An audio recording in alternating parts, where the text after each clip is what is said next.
My grandmother was Nettie Mae. That's a beautiful name, isn't it? She was a little lady. She was just full of spirit, though. I remember when I was a kid, maybe 10 or 11 years old, going fishing with her way out in the country, outside of Blue Ridge, Texas. She would drive my cousin and I in this old Chevrolet pickup out to the fields where our grandfather was working, usually driving a tractor. Seems like it was always hot, but we were used to it. And you see, the breeze would blow, and that sweaty shirt that I was wearing would feel almost cold in the wind. I can't begin to describe, too, how wonderful her dinners were. Simple country food, all made fresh.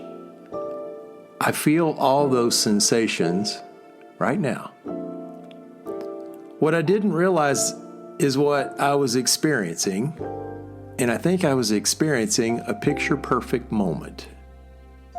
You see, it was the efforts of my grandparents that allowed me and my cousin to have such joy in those moments. I didn't know it at the time, but my grandparents were not wealthy people. They had stresses that they faced, such as the summer rains that would wash away a crop that was being financed by the bank, and they shielded me from all that, I guess. They were focused more on showing me and my cousin that they cared for us. They loved us so much. And that life in that moment for us was going to be safe and it was going to be happy and full of love. Maybe we as motorcycle riders need to remember to keep our eyes open all the time for those picture-perfect moments that are very likely all around us all the time.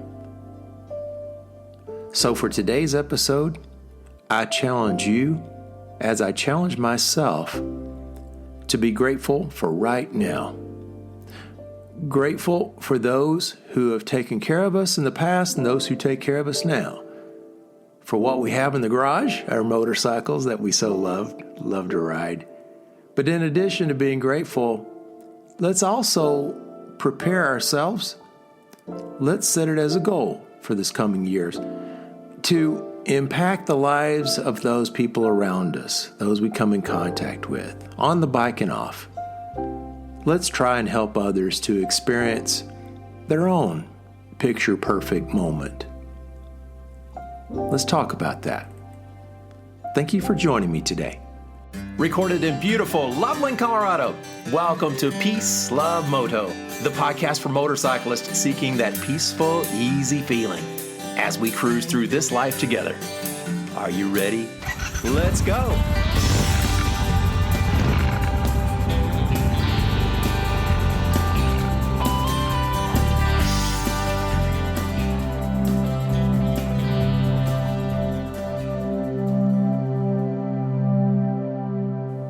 I could hear the yelling coming from outside, even as I was inside paying the cashier.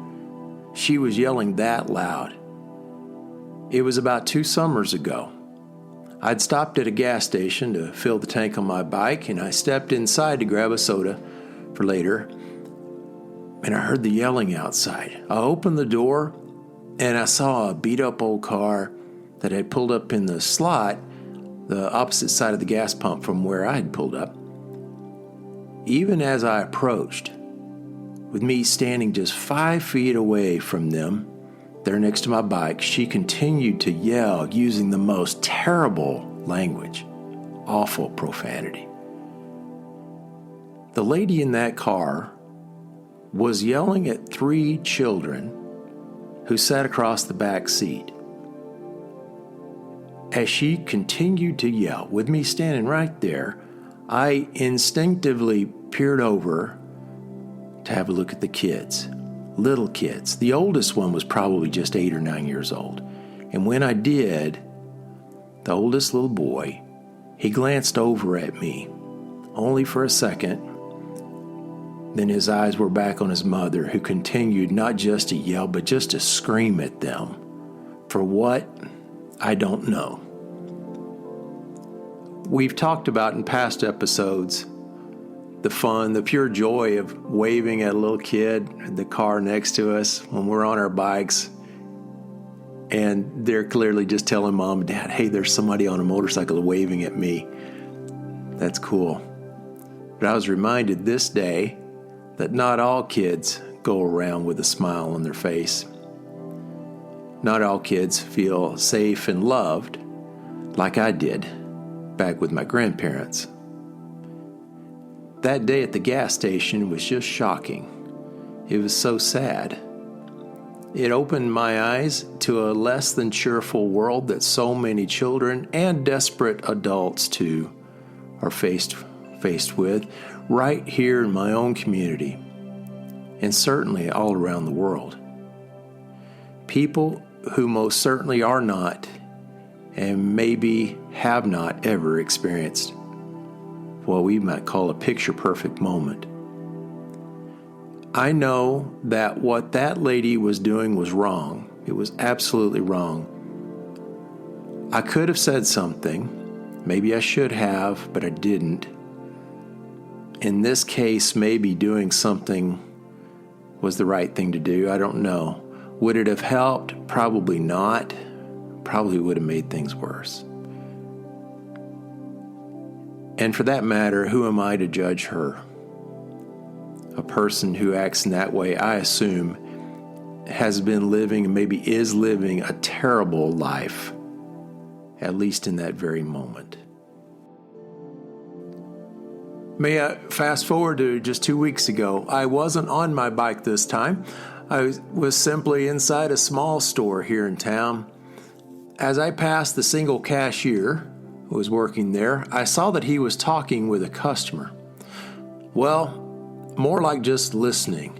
That customer was venting about something. He wasn't acting at all like the lady I described a moment ago, but he was certainly not happy, and he was venting his frustration to that lone cashier who just stood there staring at him. I just walked on past to do my shopping, and I didn't hear what the customer was saying, but he was definitely a bit loud. When I found what I needed, that customer had already left. I found myself face to face with the cashier.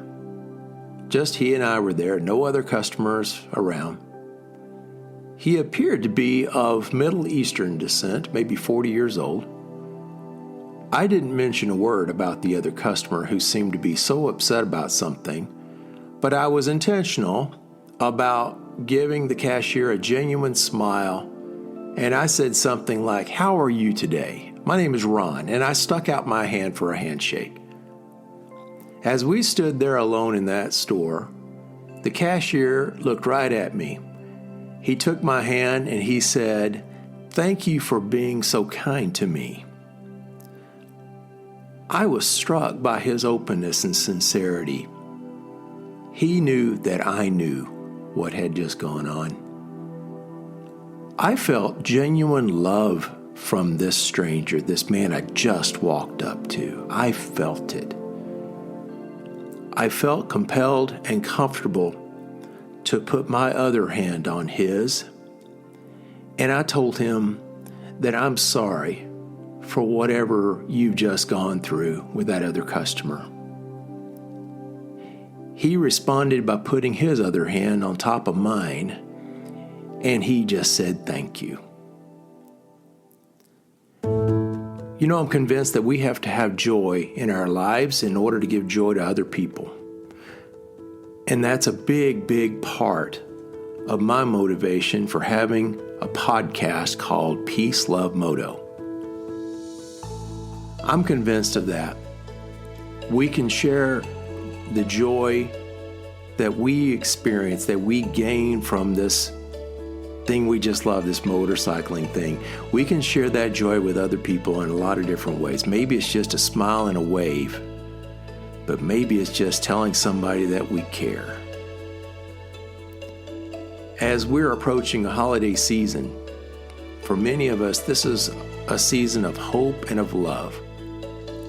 Perhaps with this incredible blessing that we have, again, to ride motorcycles, to have one in the garage, to have the physical and mental capabilities to ride it, to experience freedom and joy and an escape.